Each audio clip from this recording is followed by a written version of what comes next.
Hello guys, mentor Sunil. आज comment जो लेने वाले हैं वो करने वाले हैं हाई फंक्शनिंग ऑटिज्म के ऊपर। पिछली बार एक कमेंट था जिसके बारे में हम लोगों ने बहुत डिटेल में बात नहीं किया। ये हाई फंक्शनिंग ऑटिज्म के बारे में बहुत सारे लोग जानना चाहते हैं। आशीष पूनम सिंह का ये कमेंट था, इसके बारे में थोड़ा सा इलेबोरेट करूंगा। दूसरी बात, यहाँ पर एक और कमेंट है, बहुत खूबसूरत कमेंट है वैल्यू ऑफ एजुकेशन संतोष का, जिसके बारे में हम लोग बात करेंगे। आप चैनल को सब्सक्राइब कीजिए, लाइक कीजिए, शेयर कीजिए, पूरी दुनिया में फैला दीजिए। मुझसे कंसल्ट करने के लिए 8166790299 मेरा मोबाइल नंबर है। और अगर आप पेरेंट्स ट्रेनिंग प्लान लेना चाहते हैं तो इस नंबर के आगे +91 जरूर लगाएं। इंडिया के बाहर से कॉल कर रहे हैं तो इंडियन कंसल्टेशन 1000, इंडिया के बाहर से कॉल कर रहे हैं 3000 रुपीज अकाउंट ट्रांसफर देकर आपको मेरा अपॉइंटमेंट इजीली मिल जाता है। तो चलिए बात करते हैं value of education Santosh Sharma के कमेंट पर। बहुत बहुत धन्यवाद सर, आपके मार्गदर्शन में बच्चे के साथ काम करके काफी सुकून फील होता है और उसमें इम्प्रूवमेंट देखकर इतनी खुशी होती है कि उसे शब्दों में बयां करना मुश्किल है। और ये सब संभव हुआ है केवल आपकी वजह से।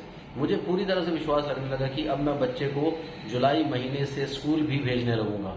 इसलिए आपके मार्गदर्शन में हम पूरी कोशिश कर रहे हैं। सर, मेरा एक सवाल है कि अभी भी बच्चे में बॉडी अवेयरनेस की थोड़ी सी कमी लगती है, लेकिन पहले से बहुत सुधार है और अच्छे से इसको और बेहतर करने के लिए हम लोग क्या कर सकते हैं?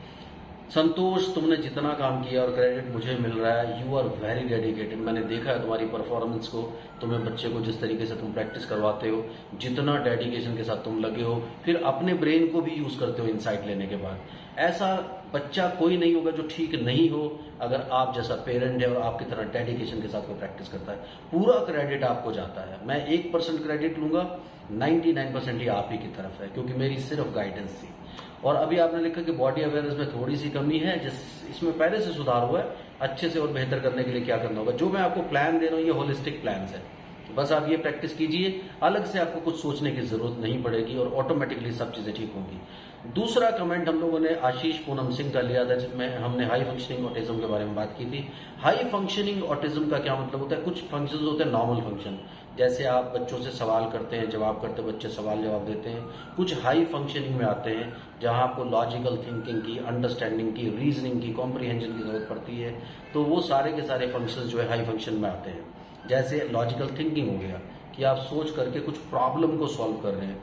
प्रॉब्लम सॉल्विंग जो स्किल है उसको भी हम हाई फंक्शनिंग में लेते हैं। तो ऐसे बच्चे जो ऑटिस्टिक होते हैं, पहली बात तो उनमें अगर इतना सब कुछ है और सिर्फ हाई फंक्शनिंग की कमी है तो आप उनको ऑटिस्टिक कह ही क्यों रहे हो?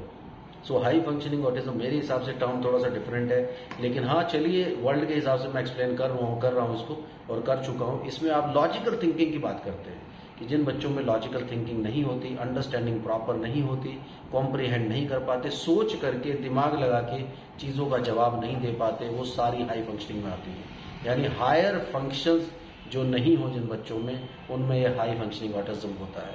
तो ये सारी की सारी चीजें मिसनॉमर होती हैं, आप इनकी तरफ ध्यान मत दीजिए, अपना काम करते रहेंगे, हायर फंक्शंस भी ऑटोमेटिकली डेवलप हो जाएंगे। यानी 4, 5, 6 बच्चों के बीच में ये बच्चे बैठते हैं तो जैसे दूसरे बच्चे अपनी गेम्स बनाते, अपनी बातें बनाते, ये वो चीज़ें नहीं बनाते और इनको कहीं ना कहीं स्ट्रेस रहती है। फिर लॉजिकल थिंकिंग के साथ ये जवाब नहीं दे पाते। आप इनसे पूछेंगे स्कूल में आज क्या हुआ था, तो ये उसको एक्सप्लेन अच्छे से नहीं कर पाएंगे स्कूल में क्या हुआ था। लेकिन हाँ, दूसरी बात, इनको रिलेशन में भी प्रॉब्लम आती है। थोड़े से बड़े हो जाते हैं, किसी से रिलेट नहीं कर सकते, सोशलाइजेशन की प्रॉब्लम रहती है।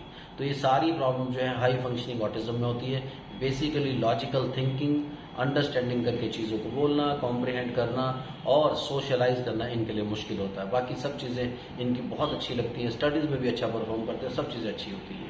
Thank you very much, bye bye.